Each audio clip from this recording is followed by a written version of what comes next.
Hey, this is Tom from the Dustybrook system. I am the host of this multiple system. And I'm going to be vlogging about the daily life of a multiple system, and more specifically this multiple system, and just multiple system things in general, as well as other kin, fiction kin, all of that kind of thing. That all-encompassing community, really. The other kin is kind of on the side. If I can, I'll have a Therian friend of mine jump in, I suppose.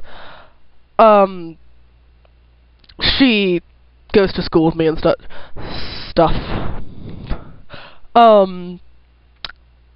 So, I am going to make this first vlog mostly about what a system is, because that was what my system friends said that they wanted to see in the first video, and then I'll probably make a second video sometime tonight or some point in the near future. And I will fix my microphone again. I will introduce my own system.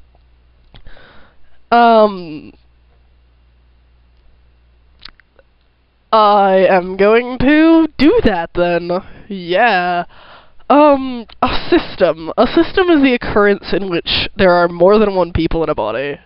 More than one person in a body. There we go. Anyway. So, this can be manifested in a number of ways. For example, it can be manifested in the traditional dissociative identity disorder, which is also more commonly referred to as multiple personality disorder. That is, for the most part, most of the systems that I know don't consider themselves MPD or DID.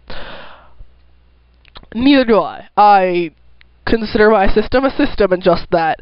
At least in the way that I have seen DID, the way the DID has been shown to me, I haven't.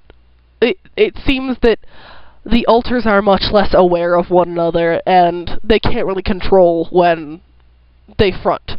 For example, if I really wanted to drag someone out right now, probably someone close to the front, like Luca. Luca's the closest to the front right now. But he doesn't want to be out because I'm vlogging and he doesn't like cameras. But we are self-aware. We understand that we can switch, and we see each other in the headspace. We have a headspace. To my knowledge, those with DID don't necessarily have that, and they don't remember most of the time when the others are fronting. Where people with systems, especially natural systems, not necessarily trauma systems, they share memory at least to a certain extent. And that's how it is with my system. Let's see. My system is also very, very high-functioning. A lot of DID systems are less high-functioning than natural systems, at least in my experience. I haven't known many DID systems, or systems that claim DID versus natural multiplicity, or just multiplicity in general, or trauma-based multiplicity. Now, in my experience, there have been two real causes of multiplicity that I've seen. And that's natural multiplicity, which is when you would have had the alters anyway. They would have developed without trauma, though they often do also help in trauma. Or trauma-based multiplicity. And trauma-based multiplicity is when there was some traumatic event, which is often family-based, often abuse-based, and it draws out a system. It draws out it creates it creates more people to help you deal with whatever happened. Personally, I'm not entirely sure if we're trauma or natural. We're a system, and we have gone through trauma, but I'm not sure if that is the cause of our system. Yeah. I've been referring to it as multiplicity. Multiplicity is the same as having a system, as well as plurality, or being plural. We also refer to these people as head people, or alters, or others, pieces. There are people that just refer to their alters as people, because they are people. They're not just... In some cases they are splinters of you, but in most cases they are their own people. They have their own lives and their own mannerisms, their own existences, separate from their connection to you, despite the fact that they have no sway in the outside world until they front or take over the body. Fronting is the term for taking over, or, you know, controlling the body. Currently I am fronting. That's really the rundown on the basics. There are fictives and factives. Factives are much, much rarer than fictives. Factives are headmates most often. I have seen a few single or singlet, which is non-system, non-multiple people, who were factives or fictives.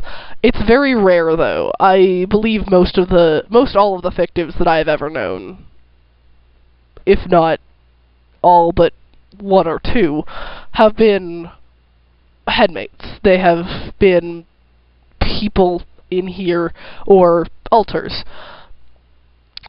Headmates is another term. Almost all of them have been that way, at least. So, factives... Not getting off on a tangent. Factives are when a headmate or a person themselves are either directly taken from... It's usually a famous person. I don't think I've ever seen a factive of a friend or a less famous person, but they identify as that famous person, or that person who exists on this existence of reality. I'm trying not to step on any toes here. But, yeah. Let's see. And then a fictive is a headmate or a person who identifies as a fictional character, or in some cases a person from a fictional race. For example, I peripherally know a person on Tumblr who identifies as a My Little Pony Pegasus, but not any specific one. She's her own Pegasus. Yeah, that's pretty much all of the vocabulary you need to know. I'll probably explain more as I go on, and you are free to ask questions in the comments section, or drop by my system Tumblr. I probably won't give out my personal because it's fandom, and it doesn't really matter. I will link to the system Tumblr, so you can ask questions there if you need, and I might answer them in my next vlog, or I'll answer them in that thing, you can leave comments, or I don't know if Tumblr has an inbox system. If Tumblr has an inbox, or YouTube, I don't know if YouTube has I don't know if YouTube has a Tumblr. I don't know if YouTube has an inbox system. And if YouTube has an inbox system, you can click on my thingy down there and send me a message. And I think there's a thingy up there to subscribe. Hint, hint. Unless you don't want to subscribe to the daily life of a system. I'll probably work on introducing my own system later on tonight. Thanks and bye. Happy trails! That was stupid.